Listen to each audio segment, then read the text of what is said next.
Yang saya hormati Bapak Imam Prayogo Pujiono MKom selaku dosen pengampu mata kuliah basis data. Sebelumnya, perkenalkan nama saya Muhammad Wasan Zildan dengan NIM 60224010. Saya dari kelompok 8 akan mempresentasikan hasil diskusi kelompok kami yang bernamakan diagram relationship. Langsung saja masuk ke materi. Apa sih itu relationship database? Basis data relasional merupakan suatu cara untuk mengelola data secara fisik ke dalam memori. Basis data relasional menggunakan tabel dua dimensi yang terdiri dari batas baris dan kolom untuk memberi gambaran sebuah berkas data. Untuk menerapkan sebuah basis data yang terdiri atas jumlah tabel yang saling berhubungan, dibutuhkan perangkat lunak, software khusus. Perangkat lunak ini disebut sistem pengelola basis data. Jadi bentuk dari basis data relasional ini adalah tabel yang di dalamnya itu terdiri dari batas baris dan kolom, dan untuk memberi gambaran sebuah berkas data. Nah, tapi untuk menggambarkan basis data relasional ini diperlukan perangkat yang khusus yang dinamakan sistem pengelola basis data agar berjalan optimal. Nah, sedikit mengulang materi kemarin, relasi juga memiliki beberapa aturan. Yang pertama, suatu kerelasian digambarkan dengan simbol bilah ketupat. Kalian semua pasti sudah mengetahui seperti apa gambar bilah ketupat. Yang kedua, nama kerelasian ditulis dalam simbol bilah ketupat. Jadi di dalam relasi tersebut, dalam gambar bilah ketupat tersebut ada tulisan. Nah, tulisan tersebut menggambarkan nama relasi tersebut. Misalnya relasi antara dosen dengan mahasiswa. Nah, dalam relasi tersebut bernama memiliki, mengajar, seperti itu. Yang ketiga, kerelasian berfungsi untuk menghubungkan dua entitas. Jadi antara entitas satu dengan entitas yang lainnya diperlukan penghubung. Nah, penghubung tersebut ini adalah relasi. Nah, relasi ini bisa dikatakan penting karena jika tidak ada relasi antara entitas satu dengan entitas lainnya itu tidak bisa saling terhubung, tidak bisa berjalan. Yang keempat, nama kerelasian menggunakan kata kerja aktif tunggal yang diawali dengan awalan me.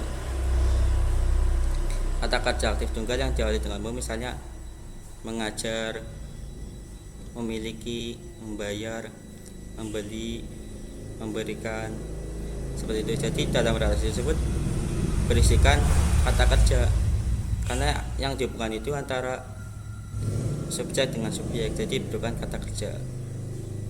Yang kelima, penamaan kerelasian sebisa mungkin menggunakan nama yang mudah dimengerti dan bisa menyatakan maknanya dengan jelas.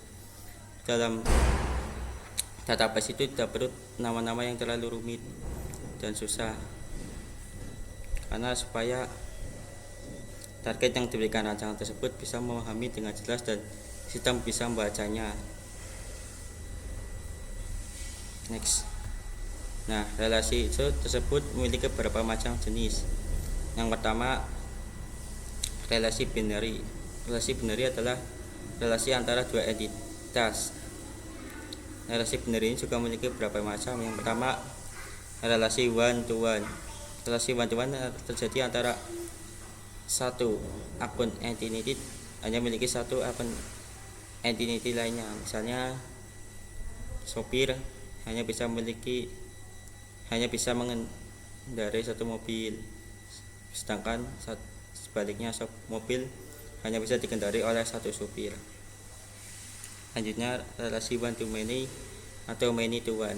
Jadi relasi ini satu bisa memiliki banyak dan banyak bisa memiliki satu. Misalnya satu orang bisa meminjam banyak buku, sedangkan satu buku tidak bisa dipinjam oleh berapa banyak orang dalam satu transaksi.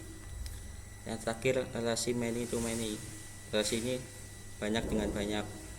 Jadi seperti antara dosen dengan fakultas, dosen dengan mahasiswa bisa memiliki banyak dosen, dan sebaliknya dosen juga memiliki banyak mahasiswa. Yang terakhir, relasi ternary adalah relasi antara tiga entitas atau lebih. Nah, untuk relasi binary, contohnya seperti ini.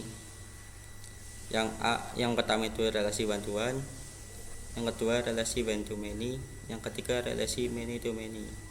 Bisa diperhatikan contohnya. Next, untuk penerapan relasi dalam database itu akan dijelaskan oleh rekan saya. Pada Lutfil Hakim, saya persilakan. Penerapan RDBM. Untuk memperjelas tentang RDBM, berikut ini adalah penerapannya. Bagaimana langkah-langkah menggambarkan diagram kerelasian antar relasi-relasi dalam tabel di data akademik.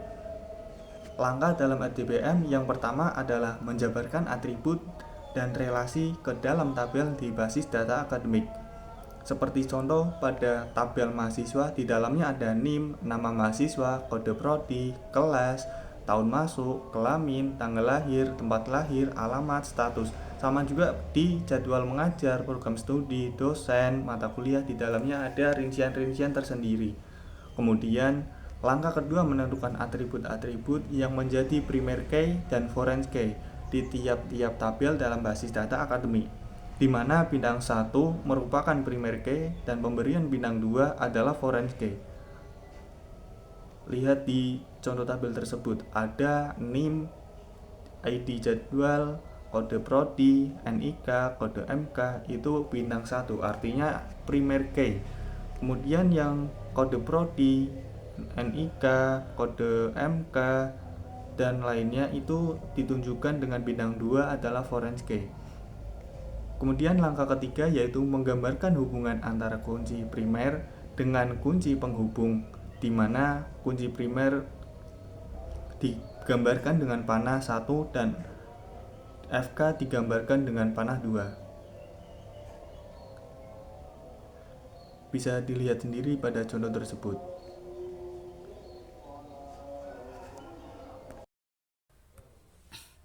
Dan untuk langkah terakhir yaitu memberikan jenis kerelasian yang terjadi antara tabel satu dengan tabel yang lain.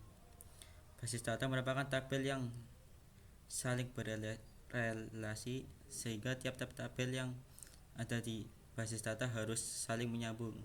Tidak ada tabel yang tidak berrelasi. Dan ini adalah contohnya. Ini kan sudah nyambung tabelnya, ada tanda panahnya seperti itu.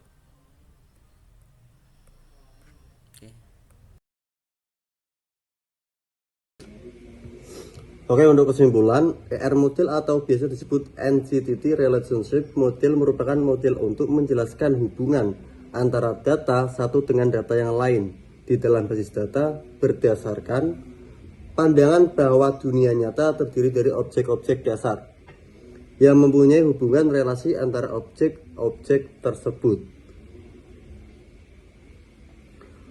Untuk referensinya kalian bisa lihat yang di layar ya, itu kita ambil dari beberapa referensi seperti Daniel Yeri, Agus Wahyu dan lain sebagainya. Oke, terima kasih.